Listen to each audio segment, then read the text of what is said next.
एक नाम जो कभी लग्जरी और कामयाबी का दूसरा नाम हुआ करता था, नीरव मोदी। लेकिन आज यही नाम भारत के सबसे बड़े बैंकिंग घोटालों में से एक के साथ जुड़ा हुआ है। तो चलिए आज इसी कहानी की परतें खोलते हैं। एक ऐसी कहानी जिसमें बड़े बड़े सपने हैं, बेहिसाब दौलत है और एक बहुत ही चौंकाने वाला धोखा भी। तो सवाल सीधा सा है, आखिर हीरों का एक ग्लोबल बादशाह देश का सबसे बड़ा बैंक धोखेबाज कैसे बन गया? इस पूरी कहानी को समझने के लिए हमें चलना होगा एकदम शुरुआत में, जहां से ये सब कुछ शुरू हुआ था। तो सबसे पहले बात करते हैं कि आखिर ये नीरव मोदी था कौन। इसकी कहानी शुरू होती है एक ऐसे परिवार से जिसके रगों में ही हीरो का कारोबार दौड़ता था। 1971 में गुजरात में जन्मे नीरव मोदी को हीरो की परख, कह सकते हैं, विरासत में मिली थी। लेकिन वो सिर्फ पारिवारिक कारोबार को आगे बढ़ाने वालों में से नहीं था। नहीं, उसकी नजरें कहीं ऊंची थीं। उसका सपना था एक ऐसा ग्लोबल लग्जरी ब्रांड बनाना जिसका नाम दुनिया के हर कोने में गूंजे। और उसने अपने इस सपने को सच करने में वाकई कोई कसर नहीं छोड़ी। बिल्कुल जीरो से शुरुआत की और देखते ही देखते अपने नाम का एक हाई एंड ज्वेलरी ब्रांड खड़ा कर दिया। और कामयाबी मिली भी, जबरदस्त कामयाबी। उसके डिजाइन किए हुए हीरे न्यूयॉर्क, लंदन और हांगकांग जैसे शहरों के आलीशान स्टोर्स में चमकने लगे। दुनिया भर के बड़े बड़े सेलिब्रिटीज और रईस लोग उसके ग्राहक बन गए।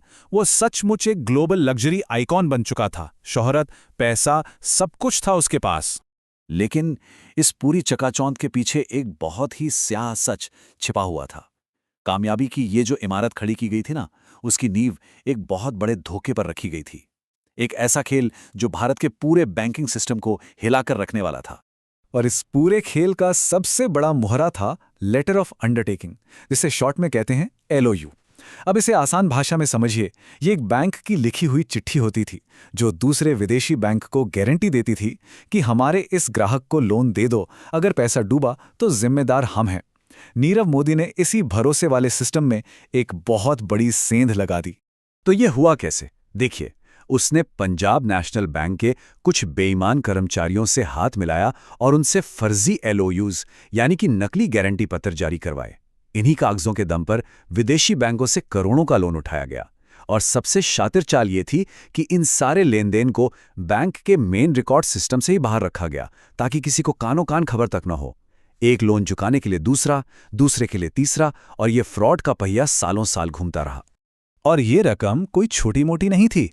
देखते ही देखते ये घोटाला 13,000 करोड़ रुपए से भी ज्यादा का हो गया।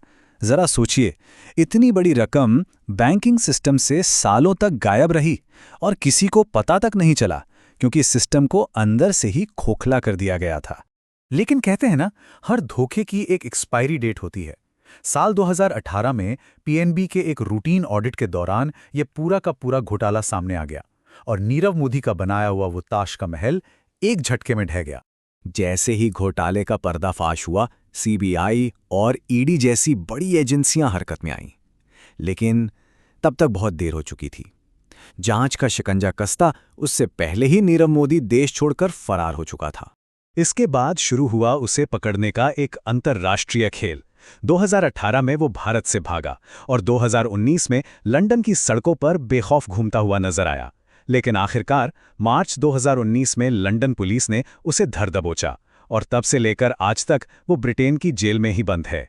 उस पर धोखाधड़ी, मनी लॉन्ड्रिंग और आपराधिक साजिश जैसे बहुत ही संगीन इल्जाम लगे और इन्हीं आरोपों के तहत उसकी गिरफ्तारी हुई और एक लंबी कानूनी लड़ाई का सिलसिला शुरू हुआ जो आज भी चल रहा है।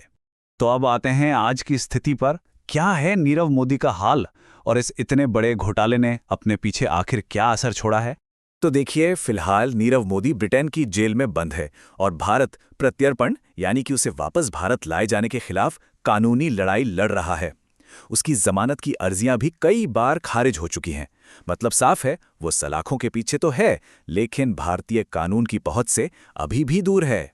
इस एक घोटाले ने भारत के बैंकिंग सिस्टम को हमेशा के लिए बदल कर रख दिया। जिस LOU सिस्टम का फायदा उठाकर ये पूरा फ्रॉड हुआ था, उसे रिजर्व बैंक ने पूरी तरह से बैन कर दिया। खत्म। और सिर्फ यही नहीं, बैंकों के अंदरूनी कामकाज और निगरानी के नियमों को भी पहले से कई ज्यादा सख्त बना दिया गया। तो ये थी नीरव मोदी की कहानी।